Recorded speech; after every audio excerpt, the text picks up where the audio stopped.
Good afternoon, everyone. Welcome back to Knighthawks media availability as Rochester gets ready to head up to Oshawa to take on the FireWolves on Saturday at 7 p.m. at the Tribute Community Center. As we get ready here today, we've got Coach Mearns with us and Captain Dan Coates. Mearnsy, we'll start out with you. We were kind of just talking about it a little bit there, but how does it feel for this away trip? You know, your first away trip is going all the way out to Las Vegas on the opposite coast, a red eye situation with flights. How does it feel for this away game to be a little bit more local for you and for the guys?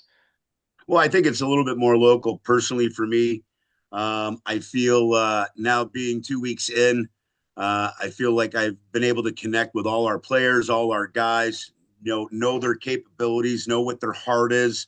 And that's pretty exciting. So, at the beginning of this week, obviously, we didn't start off strong, but I got to tell you, so proud of the resolve of our guys just to chip away and get back into that game.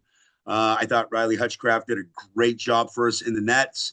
That making saves that he needed to, made some pretty spectacular saves as well, and we were able to continue to chip away. So now going into this week, obviously we didn't get the finish that we wanted, but for me personally, it's really getting more and being better in terms of relationships with our coaching staff, the players themselves. And now, really, at the beginning of the week, was really focusing in on Oshawa, their offense, their defense, the things that they like to do. And, along with myself and the coaching staff, we're going to be very, very prepared, and we're going to make sure that our guys are prepared as well. Definitely. And speaking of being prepared, one of the keys to that, a new addition this week after the game last weekend. And I'll ask both of you about this, Coatsy. I'll ask you after Mearnsy, but just how has it been so far in the early goings working with Bobby, working him into that group of coaches? Yeah, excited to have Bobby on staff. He's his resume speaks for itself. Obviously, he's up in Canada. That whole box kind of genre. Three mental cups. He's been a part of 9-man cups, national championships, and I've known him forever, probably since I was 8 years old, playing against him. So the transition has been relatively smooth, I feel. He's going to be working very, very closely with Matt DeLella, in terms of the film and getting our guys prepared. So it's been a great experience, thus far, and he brings a ton of energy and a ton of knowledge to the table. So I know that we'll be able to make sure we're providing, the necessary info and scout to our guys, and developing a game plan going in for Oshawa. And then for us, we just feel okay. Well, now we just need to continue to be efficient, effective, execute, and we got to get off to a good start. Chamberlain, like we can't dig ourselves a hole. I don't feel like we will. We just need to be, we got to have that feeling to continue to build confidence. And I think that we can, just from the remaining 3 quarters that we just played this past weekend, because we played excellent lacrosse. And so now we need to play that way and continue to get better right from the get-go in Oshawa.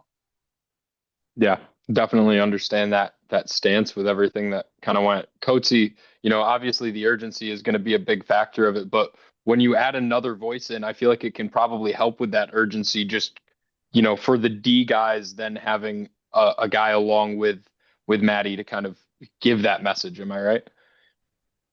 100%. And the first time for myself personally working with Bobby Keast, um, I saw him for many years up in the Lakers bench side there, but loved what he brought. Just, he was at the tail end of our game there, just speaking with him really, really quickly. And then the tone he set at practice on Tuesday, making sure our guys are finishing every play.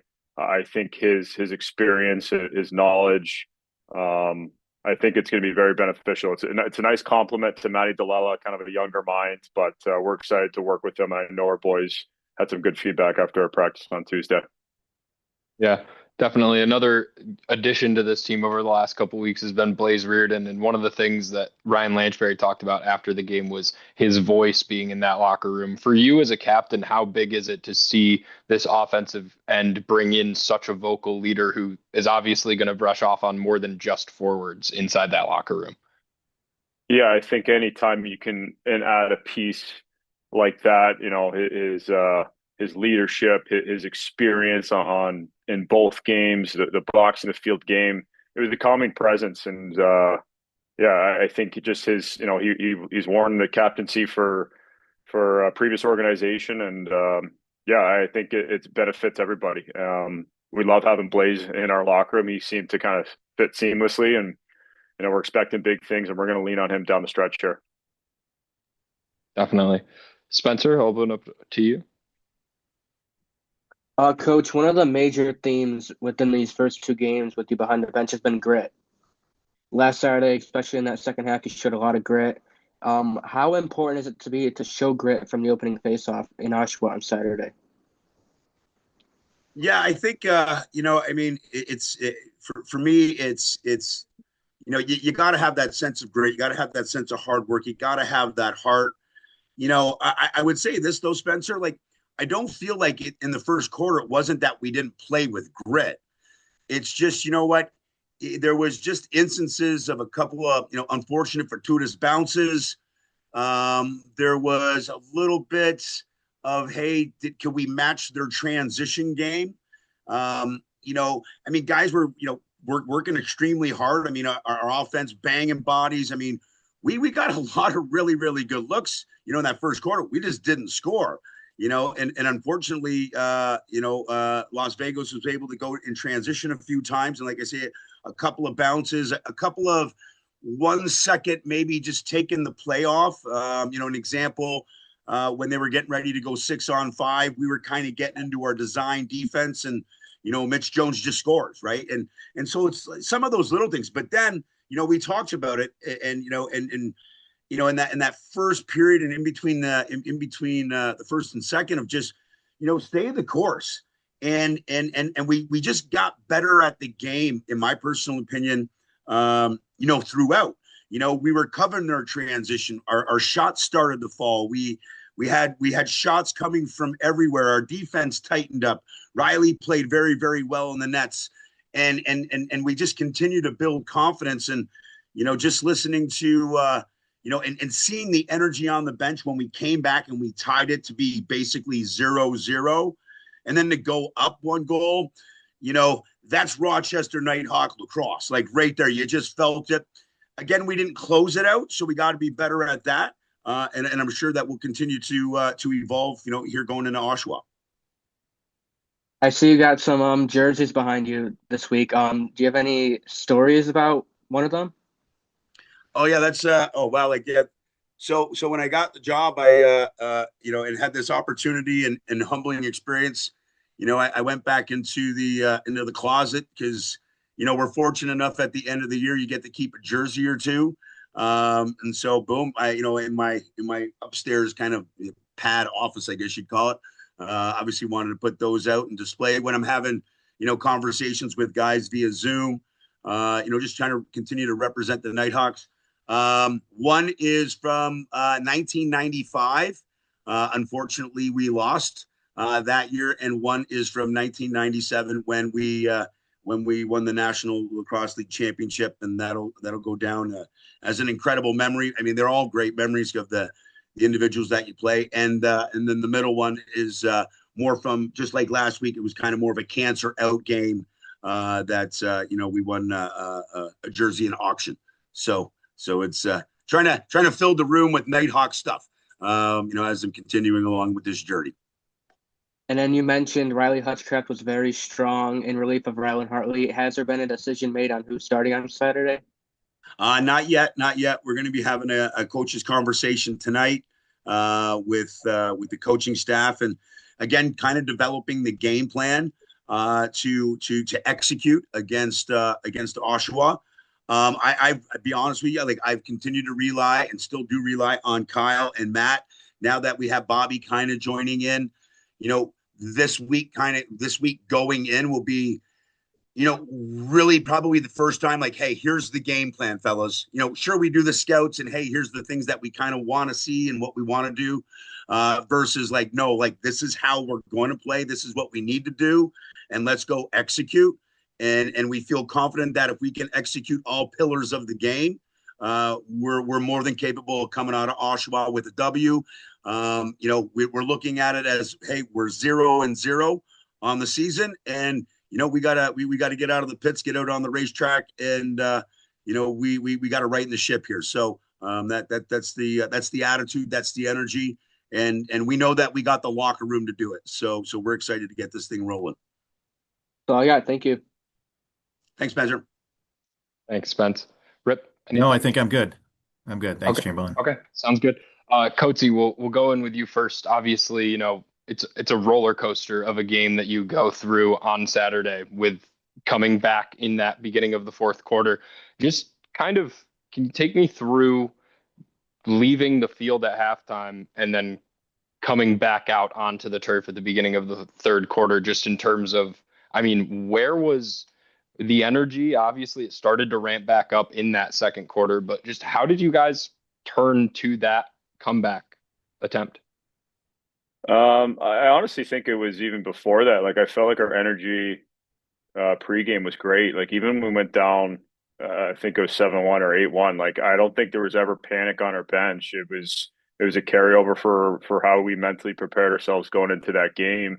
And I think it was just a matter of what Coach Mearns alluded to. It was just like, we were getting opportunities. We knew these shots will fall at some point. We just kind of stuck to the process, and I don't think it was a shock to anybody on that bench. We know what we're capable of. We've seen it early on this season, and we just kind of stuck with it. And it's unfortunate that a couple of bounces at the end there, not the outcome that we wanted. But I don't think there was ever a doubt in our mind that we could come back at our game. But like Coach Mearns said, I think the last three quarters that we played, it's something that we can build some momentum on carrying into this weekend. And then Mearnsy, for you, two things. First, the face-offs. We talked about it a little bit after that game last week, but right now Nathan Kapp ranks fifth amongst any face-off specialist with over 100 attempts in percentage as a rookie. Just how crucial was it for you when you saw the opportunity to have a true dedicated face-off specialist on your team? How important was it to you to take those possessions into account? Oh, yeah. I apologize, Chamberlain, getting used to this.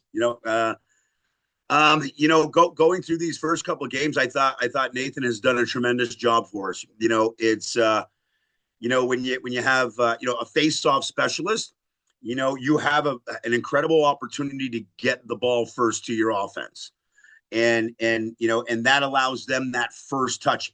Secondly, it allows you to build momentum because, hey, if you score and you get to the next face-off and then you win it, well, hey, you get the ball first, and hey, if you score again, all of a sudden that energy picks up, right? And the Blue Cross Arena starts to kind of get a little bit more juiced. Downside is, well, now all of a sudden you only have 9D guys, running out the back door, and can you develop a swing guy, and can somebody else be able to from the offensive side of the ball, help out on the defensive side of the ball. If all of a sudden, it's a physical game, right? All of a sudden guys get nicked up, maybe guys get banged up, and so that's the other side to it is, do you have enough in the stable out the back door? So we continue to, figure out what that balance is. But he's been just like everybody, he's been an absolutely awesome individual to work with. It's his rookie year. He wants to continue to evolve and learn. And the last two games, he's gotten our offense, the ball first for the most part. And, I feel like that's going to be part of this process for us as we continue to move along these next 5 games, and so we're excited to have him and to know that we got a guy, like Capper in our stable. Yeah, definitely. Last thing for me, obviously we talked to Lanch, and he talked about, your challenge to him at halftime of just get up, move around, do something that you don't normally do. Lacrosse players are a creature of habit, right? Every single player has their own superstitions and whatnot. What is it for you what is the key, I guess, to finding the right way to change those in a beneficial way for a player? Yeah, you don't want to, as a coach, you don't, players, the guys have been doing this for a long time, right? They know how to prepare themselves. They know what kind of works for them.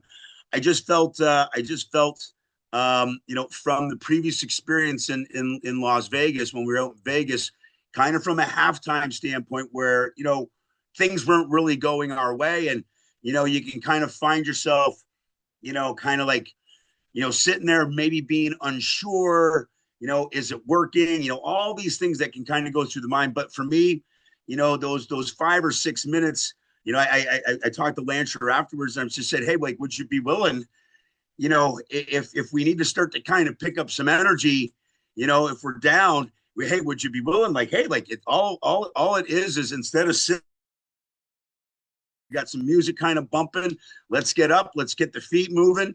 And if you do that, well, you know what? All of a sudden, 2 or 3 other guys will kind of get going, and it's kind of like, hey, you give a guy a shove, are you ready to go? And then you can kind of feel that energy, start to build. And I don't even know why it was Lancher. It was just kind of one of those things where he was the one that I was just shooting the breeze with, and he's like, all right, like, hey, I'll do that. And actually, he's the one that actually at halftime called me out because he's like, I walked in the room. He's like, hey, are you ready? You ready to get up? And I'm like, all right, I see what you're saying. So it was pretty awesome. I love that. It is pretty awesome. All right. Anything else from anyone? Spence, got anything else? Follow-ups? All right. Hearing none, that's going to do it for us this week on Knighthawks Media Availability. Thanks for tuning in, and be sure to tune in as the Knighthawks take on the Oshawa FireWolves at Tribute Community Center at 7 p.m. on Saturday, March 28th. We'll see you then.